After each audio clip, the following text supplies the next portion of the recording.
comment évaluer la performance de vos investissements en actions à dividendes. On commence sans perdre de temps. Peut-être qu'actuellement vous investissez déjà dans les actions à dividendes et vous souhaitez vraiment comprendre comment mesurer leur performance. Les actions à dividendes sont souvent réputées pour leur potentiel de génération de revenus, mais comment savoir si votre portefeuille tient vraiment ses promesses? Évaluer la performance de vos investissements ne consiste pas seulement à regarder les dividendes perçus. Il est également important de prendre en compte le rendement total, la croissance des dividendes et d'autres indicateurs clés. L'objectif de cette vidéo, c'est de vous donner une méthode complète pour évaluer la performance de vos actions à dividendes. On va parler de sujets clés comme le rendement des dividendes, le ratio de distribution, le payout ratio, la croissance à long terme et comment comparer vos rendements à d'autres investissements. Pour commencer, il est essentiel de comprendre comment calculer et interpréter le rendement des dividendes. Alors voyons comment cette mesure est utilisée pour évaluer la rentabilité de vos actions. Le rendement des dividendes, c'est un indicateur qui vous montre combien un investissement rapporte sous forme de dividendes par rapport à la valeur actuelle de l'action. La formule est assez simple. Divisez le montant total du dividende annuel par le prix de l'action, puis multipliez-le par 100 pour obtenir un pourcentage. Par exemple, si une entreprise verse 4 € de dividendes de façon annuelle et que le cours actuel de l'action est de 100 €, alors le rendement des dividendes est de 4%. En plus du rendement des dividendes, le ratio de distribution est un autre indicateur important. Il montre la proportion des bénéfices d'une entreprise qui est versée sous forme de dividendes. Si une entreprise distribue plus que 60% de ses bénéfices, par exemple, cela pourrait indiquer qu'elle n'a pas assez de marge pour réinvestir dans sa croissance ou maintenir ses paiements. Car en baisse de revenus, un ratio de distribution trop élevé peut être signe d'avertissement quant à la durabilité des dividendes. Donc en gros, cherchez des actions qui offrent un rendement suffisamment bon, tout en maintenant un ratio de distribution durable et cohérent. De cette manière, vous aurez beaucoup plus de chances de bâtir un portefeuille solide et fiable sur le long terme. Après avoir compris comment la rentabilité des dividendes fonctionnait, il est crucial de se concentrer sur la croissance de ces paiements au fil du temps. La croissance régulière des dividendes, c'est un indicateur positif, évidemment, dans la santé financière d'une entreprise. Ça montre que l'entreprise est capable d'augmenter ses paiements aux actionnaires tout en investissant dans sa propre croissance. Des dividendes en hausse constante offrent un revenu croissant pour les investisseurs, compensant en partie l'inflation en renforçant la stratégie de génération de revenus passifs à long terme. Les dividendes aristocrates, par exemple, sont des entreprises qui ont augmenté leurs dividendes pendant au moins 25 années consécutives. Par exemple, Coca-Cola, Johnson & Johnson et plein d'autres sont des entreprises qui ont réussi à maintenir cette tendance de croissance pendant des décennies. Cela peut montrer que leur modèle d'affaires est suffisamment résilient pour supporter divers défis économiques tout en récompensant toujours leurs actionnaires. Regardez ces graphiques, ils montrent la croissance constante des dividendes chez plusieurs de ces entreprises considérées dividendes aristocrates. Cette croissance est un indicateur clé à surveiller lors de l'évaluation de vos actions à dividendes. Des augmentations régulières sont le signe d'une stratégie d'investissement robuste, vous permettant donc d'accroître vos revenus au fil du temps.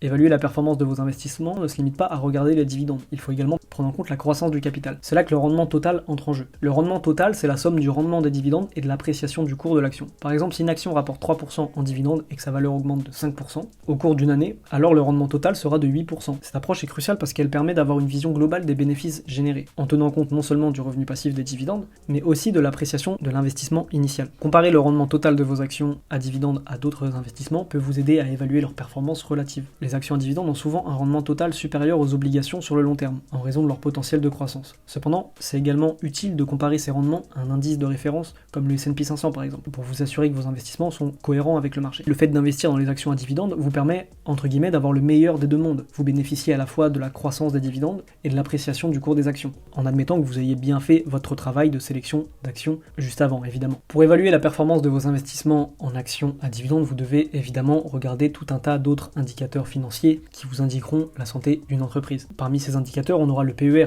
le ratio cours-bénéfice. C'est un ratio qui compare le prix de l'action au bénéfice par action. Un PER élevé peut indiquer et surévalué, tandis qu'un PER bas pourrait indiquer une opportunité. Même si il est très important de faire attention à cet indicateur car il est très différent en fonction du secteur. On dit qu'en général, un PER moyen pour tout secteur confondu aux alentours de 17. Mais je vous conseille vraiment de vous renseigner sur la moyenne des PER dans un secteur particulier. Ensuite, il peut être intéressant d'analyser le ratio cours-valeur comptable, ou en anglais le price to book. C'est un ratio qui compare le prix de l'action à la valeur comptable de l'entreprise. Un price to book inférieur à 1 indiquera que l'action est sous-évaluée par rapport à ses actifs. Ensuite, on a la marge bénéficiaire qui peut être intéressante, qui montre la rentabilité d'une entreprise en exprimant les bénéfices nets en pourcentage du chiffre d'affaires. Une marge élevée indiquera donc une entreprise efficace et rentable. Et enfin, le ratio d'endettement est également intéressant à regarder, car il compare les dettes d'une entreprise à son capital. Un ratio de dette trop élevé peut indiquer que l'entreprise est trop endettée, ce qui affectera sa capacité à payer des dividendes. Je vous ai résumé globalement quelques indicateurs intéressants à regarder, mais retenez bien que ces indicateurs ne suffisent pas en eux-mêmes à prendre une décision d'investissement. Il y a un tas d'autres critères à prendre en compte avant d'acheter une action. J'en profite d'ailleurs pour vous rappeler que je ne suis pas conseiller en investissement et je ne peux pas vous dire ce que vous devez acheter ou ce que vous ne devez pas acheter. Pour finir, pour obtenir une image claire de la performance de vos actions, vous l'aurez compris, vous pouvez continuer à suivre régulièrement l'évolution de ces indicateurs, les comparer aux normes du secteur en question et analyser la tendance dans le temps. Si une entreprise présente une détérioration constante de sa marge bénéficiaire ou d'un ratio d'endettement croissant par exemple, cela peut être un signe d'avertissement indiquant que les futurs dividendes pourraient être mis en danger. Donc en conclusion,